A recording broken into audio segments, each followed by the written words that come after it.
jump scare Commander deck with me tonight.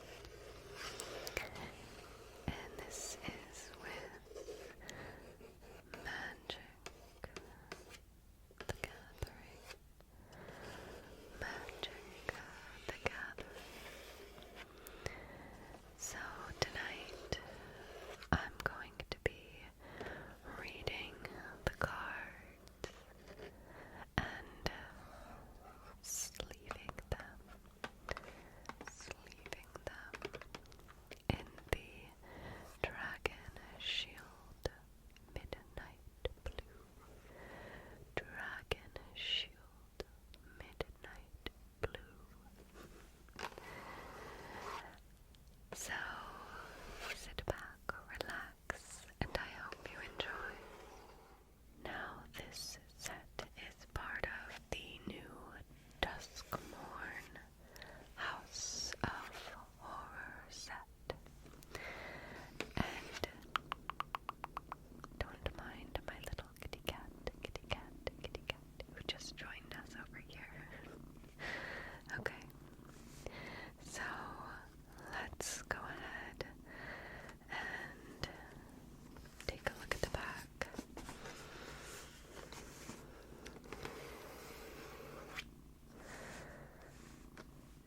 So this says, quick, behind you.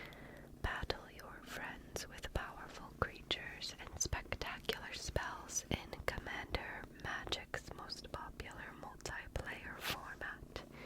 Invent the element of surprise with the brilliant Simone and lay out face-down cards, play extra lands and instants to keep them guessing, then flip your cards over to spring your traps.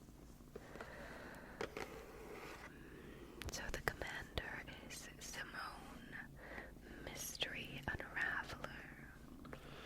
Strixhaven Magic student Simone lends her genius-level intellect to solving the ultimate riddle, escaping from Duskmourn's impossible halls, and researching her thesis along the way.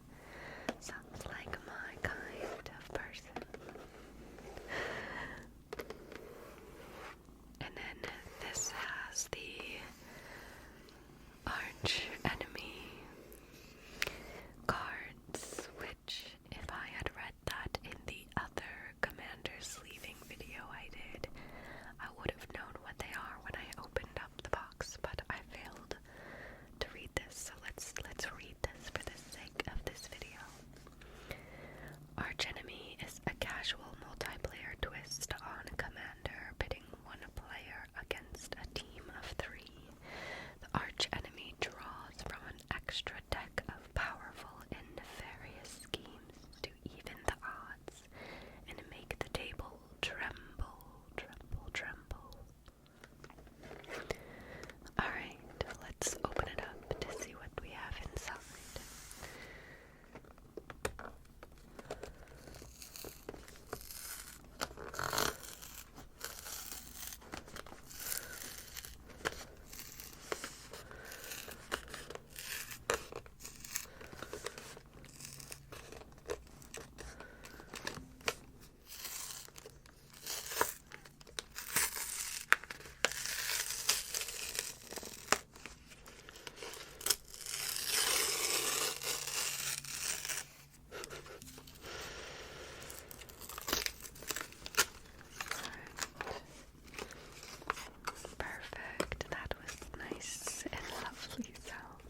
These slaves are always very slippery initially, but that's good. I mean, you want them to be movable,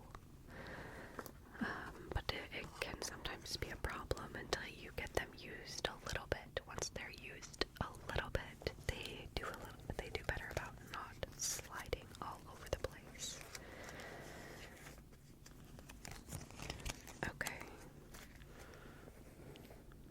I'm gonna put these over here. Okay, let's get started reading the cards. So first up we have the Commander. The Commander is Simone Mystery Unraveler. It's a legendary creature, human wizard. It has landfall, so whenever a land you control enters, manifest dread. If this is the first time this ability has resolved this turn, otherwise you may turn a permanent you control face up. To manifest dread, look at the top 2 cards of your library, put one onto the battlefield face down as a 2/2 creature and the other into your graveyard. Turn it face up at any time for its mana cost if it's a creature card. So we will likely have Manifest Dread occur frequently in this deck, so I won't read that description every time, but again, we talk about the art of this card. It is beautiful, beautiful, beautiful. And the card is a 3/3, and it costs 2 generic, a forest, and an island. So the commander color name is Simic. Simic, Simic, Simic.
search your library for up to 2 basic land cards, reveal those lands, put them onto the battlefield tapped, and the other into your hand, then shuffle. I'm going to have all of the land pulls, the search for land cards. Explosive vegetation. Sorcery, it costs 3 generic and a forest. Search your library for up to 2 basic land cards, put them onto the battlefield tapped, then shuffle. Let's get that sleeved before I put it away. Okay. We have Greater Tanuki. Ooh, it's a dog, an enchantment creature. It costs 4 generic and 2 forests. It has trample. And it has channels. You can pay 2 generic and a forest and discard Greater Tanuki. Search your library for a basic land card, put it onto the battlefield tapped, then shuffle. It's a 6/5, so that's pretty big, but very expensive too. So I definitely think the play here, if you get it early game especially, is to just channel the card, because it's better to have land at that point. But if you're at a point in the game where you have a lot of land towards the end and you grab this from your library, then yeah, I think it'd be worth it to play. We have a Rampant Growth. It costs 1 generic and a forest. It's a sorcery. You can search your library for a basic land card, put it onto the battlefield tapped, then shuffle. I'd also like to say that I am whispering in this video today because I am currently sick, so it's kind of hard to even whisper, but soft speaking was way too harsh on my throat, so I'm not able to do that right now. So thank you for your patience. I figured it's been a while since I've done a whispered magic video as well. Anyways, so this card is Sakura Tribe Elder. It costs a generic and a forest. This is a creature, Snake Shaman. It says sacrifice Sakura Tribe Elder, search your library for a basic land card, put that land onto the battlefield tapped, then shuffle. It costs 1/1. He'd chosen a sunlit clearing with open skies and ample brook. All that remained was to find a worthy sapling. Okay, perfect. Next we have Wilderness Reclamation. It costs 3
Simone, I'm not sure.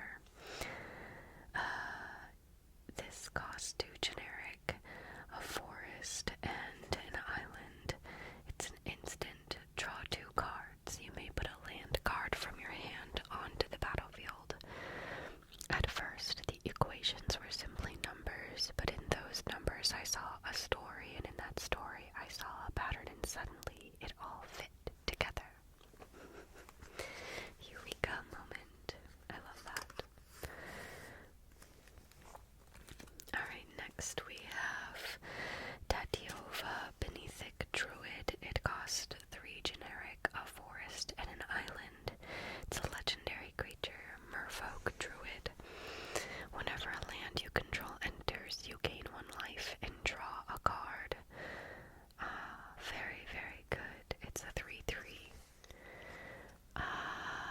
Trigon Predator. It costs 1 generic, a forest, and an island. I have this card in another Simic deck. It's a creature beast. It has flying. Whenever Trigon Predator deals combat damage to a player, you may destroy target artifact or enchantment that player controls. It is a 2/3. Held aloft by metabolized magic, Drygons are ravenous for sources of mystic fuel. Dun, dun, dun. That's a pretty strong card.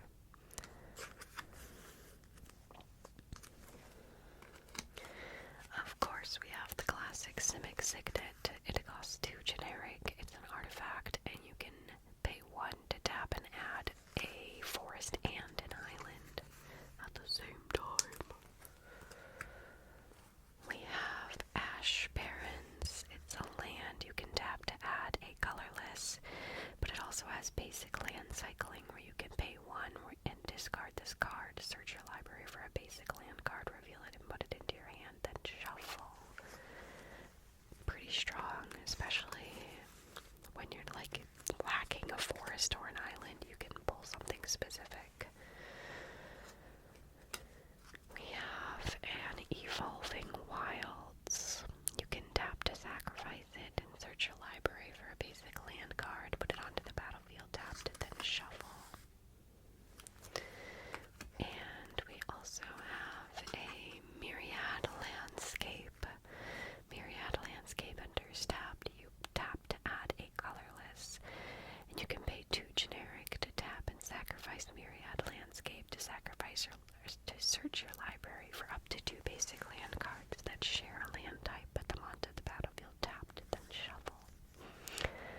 Some of these I kind of have memorized, or at least just am very familiar with them.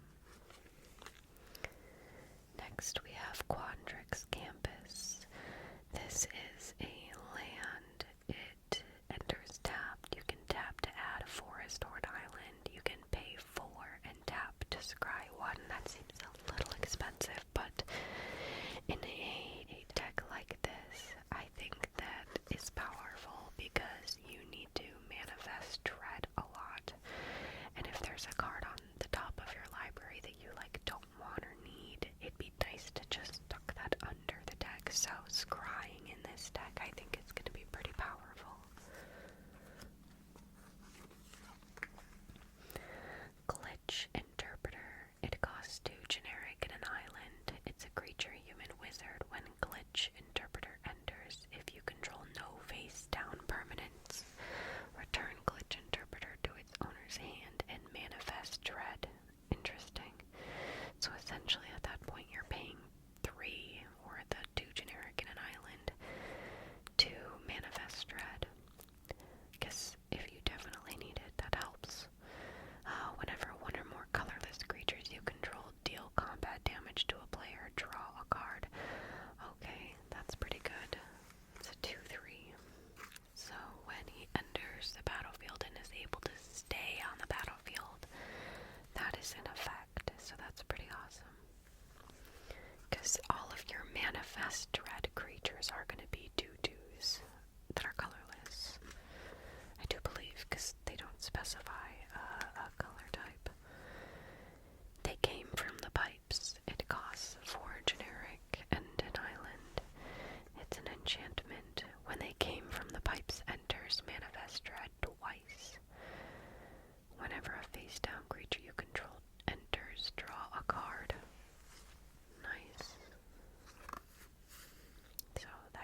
counters on the battlefield and 2 card draw for 5.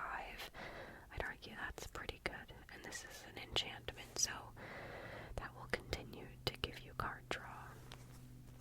That's pretty good. Is this Simone? Yes, Simone's hypothesis. Instant. You may put a +1/+1 counter on a creature, then choose odd or even. Return each creature with power of the chosen quality to its owner's hand. 0 is even. Very interesting.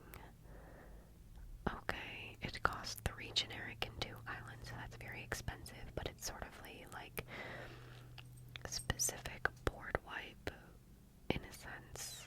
The flavor text reads, there exists a theoretical infinity between the discrete atoms of reality. I'm simply appropriating that infinity as storage space.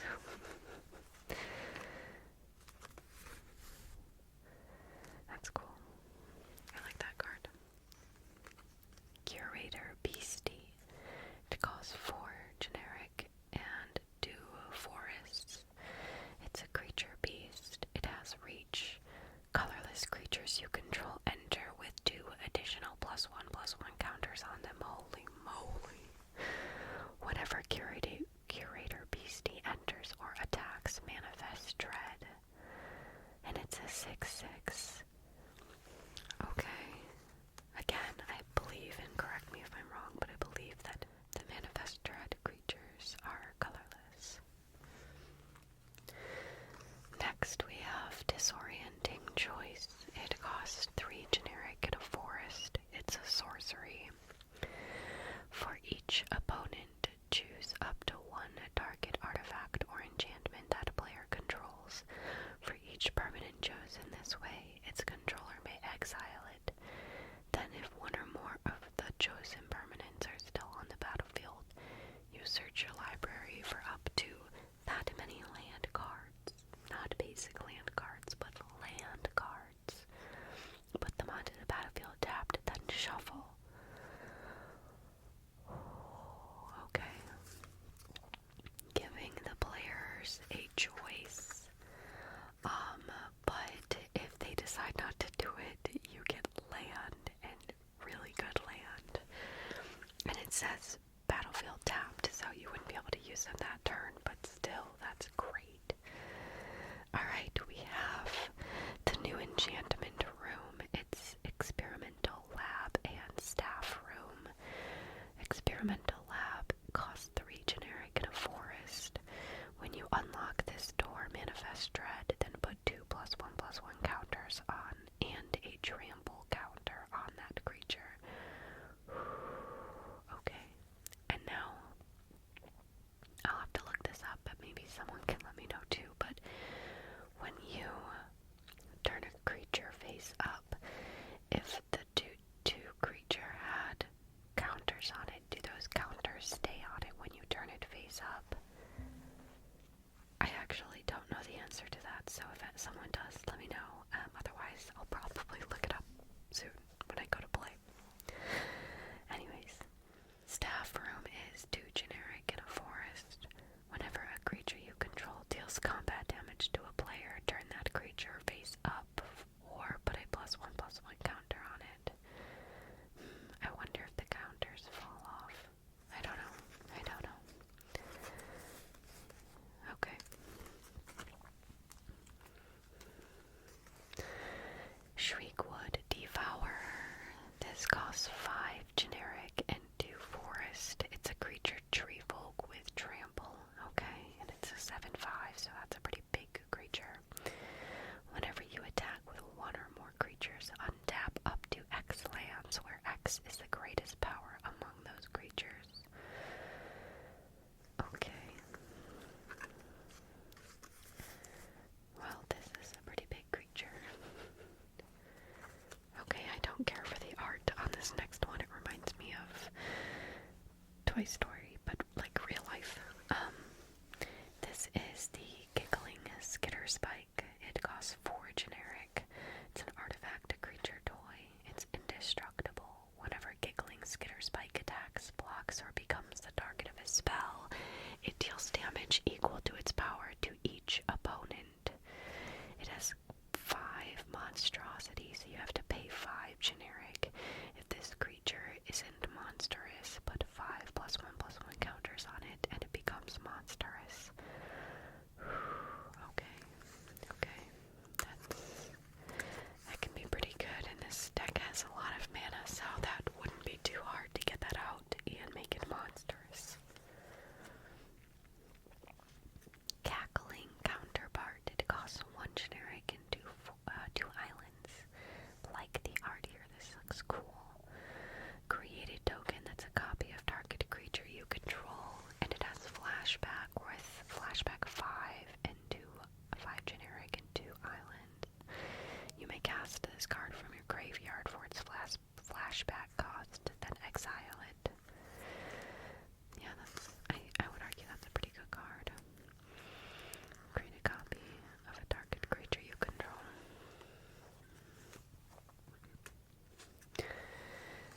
Sentinel Hierophants. It costs 3 generic in a forest. It's a creature, human druid. Creatures you control have tap to add a forest. Oh man, that's good. That's really good. All who inhabit these woods are part of our ritual, whether they realize it or not. And it's a 3/2. That's a really good card. Really good card. Aether Gale. It costs 3 generic and 2 islands. It's a sorcery. Return 6 target non-land permanents to their owner's hands. I like this card because it's a bit of control there and can help take some things off the battlefield. Next we have Body of Knowledge. It costs 3 generic and 2 island. It's a creature avatar. Body of Knowledge's power and toughness are equal to the number of cards in your hand. You have no maximum hand size. Whenever Body of Knowledge is dealt damage, draw that many cards. Okay. Yeah, that's cool. That's really cool. I've never seen this card before, so I don't know if it's new or a reprint, but that's really cool. Take Through Time. It costs 6 generic and 2 island. It's an instant. It has Delve, so each card you exile from your graveyard while casting this spell pays 4/1. That's pretty good. Look at the top 7 cards of your library, put 2 of them into your hand and the rest at the bottom of your library in any order. I like that card. Kefnet the Mindful. It costs 2 generic and an island. It's a legendary creature god, flying indestructible. Kefnet the Mindful can't attack or block unless you have 7 or more cards in hand. You can pay 3 generic and an island to draw a card, then you may return a land you control to its owner's hand. And it's a 5/5. Okay, I like that. So you're drawing a card, but also adding another card to your hand by removing a land from the battlefield. With this deck, you can definitely afford that. Kiru Spell Snatcher. It costs 3 generic and an island, but it has a morph cost, which you may cast this card face down as a 2/2 creature for 3. Turn it face up anytime for its morph cost, which is 4 generic and 2 island. Now when Kiru Spell Snatcher is turned face up, counter target spell. Nice. If that spell is countered this way, exile it instead of putting it into the owner's graveyard. You may cast that card without paying its mana cost for as long as it remains exiled. Okay, you 100% want to morph it, because that's a secret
creatures with different powers. You may cast creature spells from the top of your library. Pretty good, I would say. Next, we have Death Mist Raptor. He looks happy. It's a 1 generic cost with 2 forest. Creature, dinosaur, beast. It has Death Touch. Whenever a permanent you control is turned face up, you may return Death Mist Raptor from the graveyard to the battlefield face up or face down. Okay. It has Megamorph, which costs 4 generic and a forest. You may cast this card for face down as a 2/2 creature for 3. Turn it face up anytime for its Megamorph cost and put a +1/+1 counter on it. That would be worth it. That would be worth it. Next we have Azuri's Predation. It costs 5 generic and 3 forest. It's a sorcery. For each creature your opponents control, create a 4/4 green Phyrexian beast creature token. Each one of those tokens fights a different one of those creatures. I like those cards. Alright, we have next Hydra Omnivore. It costs 4 generic and 2 forest. It's an 8/8. That's pretty good for only 6. It's a creature Hydra. When Hydra Omnivore deals combat damage to an opponent, it deals that much damage to each other opponent. What? What is this card? I love this card so much. I want to play that card. Oh my gosh. Why is that so good? Multani Yavimaya's Avatar. It costs 4 generic and 2 forest. It's a legendary creature, elemental avatar. It is a 0/0, okay? Reach and trample. Multani Yavimaya's Avatar gets +1/+1 for each land you control and each land card in your graveyard. Holy moly. You pay 1 generic and a forest. Return 2 land cards you control to their owner's hand. Return Multani from your graveyard to your hand. Whoa. Overwhelming Stampede. It costs 3 generic and 2 forest. It's a sorcery. Until end of turn, creatures you control gain trample and get +X/+X, where X is the greatest power among creatures you control. Okay, that's pretty good. That is definitely an overwhelming stampede. Next we have Sandworm Convergence. It costs 6 generic and 2 forest. It's an enchantment. Creatures with flying can't attack you or planeswalkers you control. I haven't seen any planeswalkers in this deck though. At the beginning of your end step, create a 5/5 green worm creature token. Creatures with flying can't attack you or planeswalkers you control. Okay. So I guess this is good against a flying deck, but it's very specific, so I kind of feel like if I were to swap out a card to upgrade this deck, this might be one of them. I don't know. I'm not in love with it, but it's cool, I guess. Scoot Swarm, yes. It costs 2 generic and a forest. Creature insect. Whenever a land you control enters, create a 1/1 green insect creature token. If you control 6 or more lands, create a token that's a copy of Scoot Swarm instead. And it's a 1/1. That's a great card to have in this deck.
Whispered Elemental. Until end of turn, face up non-token creatures you control gain.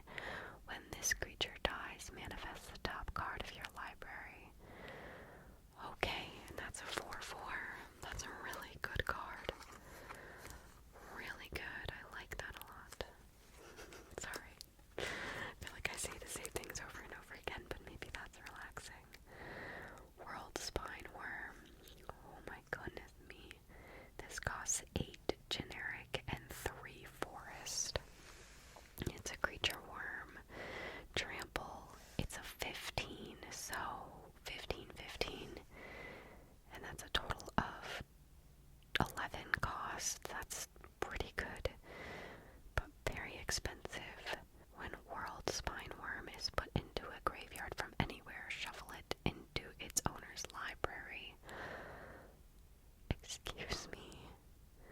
Well, that would save me from losing the game, unless someone exiles it. Okay, let's leave that up. That's a very interesting card. I'd be excited to try to play it. So yeah, okay. AC Tyrant of Gyre Strait. It's 4 generic and a forest and an island. I'm gonna be honest, guys, sometimes I don't know how to say something, so I'm just going with what sounds good. It's a legendary creature serpent. You may play an additional land on each of your turns. Okay, thank you. Landfall. Whenever a land you control enters, you may draw a card. Also, thank you. Flavor text. Use it to sail through those waters is to offer oneself as tribute. Captain Hoyrick. 5/5. I like that card. Very, very good card. We also have Arix Mythos, Slumbering Isle. It costs 2 generic, a forest, and an island. It's a legendary creature kraken. Arithix Mythos, Slumbering Isle enters tapped with 5 slumber counters on it. As long as Arithmethix Arix Mythos has a slumber counter on it, it's a land. It's not a creature. Whenever you cast a spell, you may remove a slumber counter from Arix Mythos. That's a fun word. You can tap to add a forest and an island, and it's a 12/12 if I didn't say that already. I like this card a lot. There's a lot going on here, and it just acts like a land until it becomes a creature, and then you have a big creature, and there's a lot of cards in this deck that plays on, you can draw cards equal to the largest, toughest creature you control. Like, that's pretty powerful. I like that card a lot. Biomass Mutation. Excellent. It costs X generic and either 2 forest or 2 islands or a mixture. It's an instant. Creatures you control have base power and toughness XX until end of turn. Whew, amazing. Yes.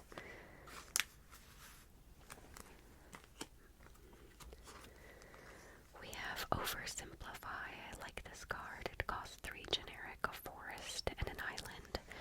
It's a sorcery. Exile all creatures. Each player creates a 0/0 green and blue fractal creature token and puts a number of +1 counters on it equal to the total power of creatures they controlled that were exiled this way. I like that card because it's a board wipe, but it's also like, hey, here's this maybe giant creature that you can have.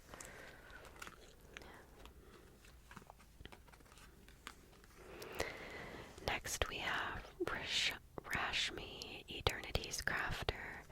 It costs 2 generic, a forest, and an island. Legendary creature Elf Druid. Whenever you cast your first spell each turn, reveal the top card of your library. You may cast it without paying its mana cost. If it's a spell with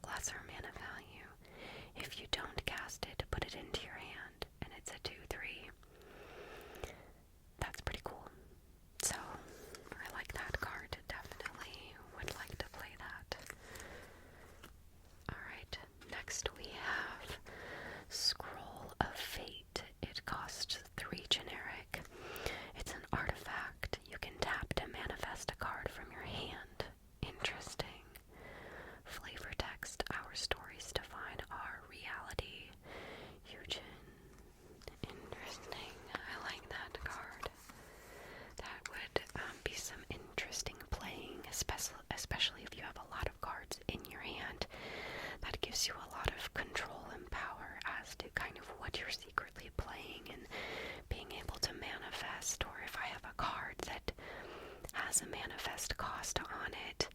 I could manifest it for this instead, which would be free. So I don't know, there's a lot of power to that. A lot of power. Okay, I think we are entering the lands, but let's read through some of these. Castle Vandress. It enters tapped unless you control an island, and you tap it for an island, or there is a scry ability, which I mentioned is pretty powerful for this deck. Next we have Drownyard Temple. It's a land. You can tap and add it for a colorless, or you can pay 3 and return this card from your graveyard to the battlefield tapped. That's pretty powerful, so that's great. A Flooded Grove. You can tap to add it for a colorless, or you can pay an island or a forest and tap to add a duplication of them or a mixture. Hinterland Harbor. It enters tapped unless you control a forest or an island, and then you can tap and add it, a forest or an island. Awesome. We have Mosswort Bridge. That has a hideaway cost. It enters tapped. I like hideaways. Those are really fun to play with. We have an Overflowing Basin. You can tap or pay 1 to tap and add a forest and an island. Temple of Mystery. It enters tapped. When it enters, scry 1. Good, okay. We need those. Let's see here.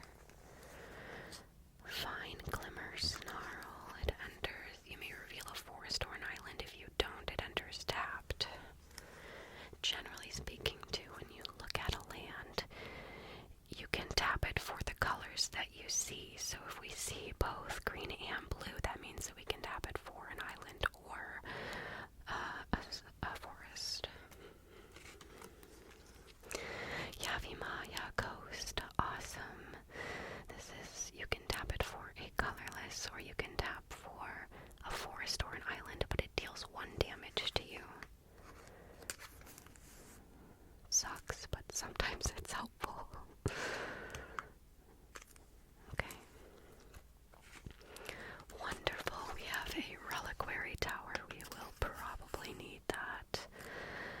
And I could search for that land if we needed it with some of the fetch lands.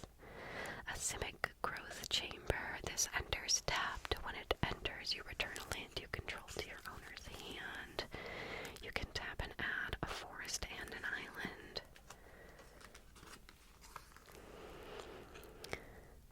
Tingled Islet. That enters tapped, but you can add a forest or an island.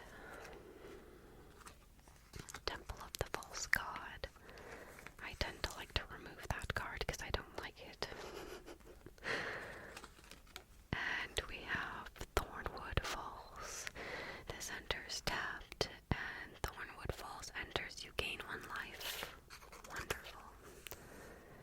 Okay, wonderful, wonderful. We've made it to the basic land, so this is the part where I like to ramble about things as I sleeve the remaining cards. So, how's life? I hope things are going okay. I've been busy, as I think I mentioned in my last video, but super happy to be here and creating my ASMR content on a more regular basis. And with that, I am actually considering creating memberships on YouTube. I'm still working through what kind of benefits I'd offer, but I'd be curious to hear from you what kind of benefits you think you'd like to see in terms of memberships. I think I'm definitely leaning towards offering an additional video each month that is exclusive to members, and I think that I would allow the members to have input as to what that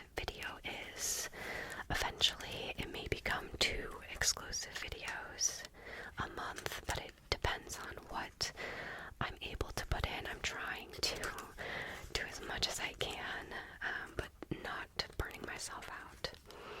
Anyway, I think to get started, it'd probably be 2 videos a month. We'd give it a try and see, but I want to be able to build a library of exclusive videos, so I think to get started with memberships, I would actually do some bulk content, and if you join the memberships early enough, you could have a say in what some of those videos are. If you have some favorites or specific requests, to an extent, there are things that I'm willing to do and things that I'm not willing to do. But things like roleplay videos or specific triggers, things like that, the length of the video, again, there'd probably be some limitations to the time there, but yeah, let me know what your thoughts are on all of this. It's something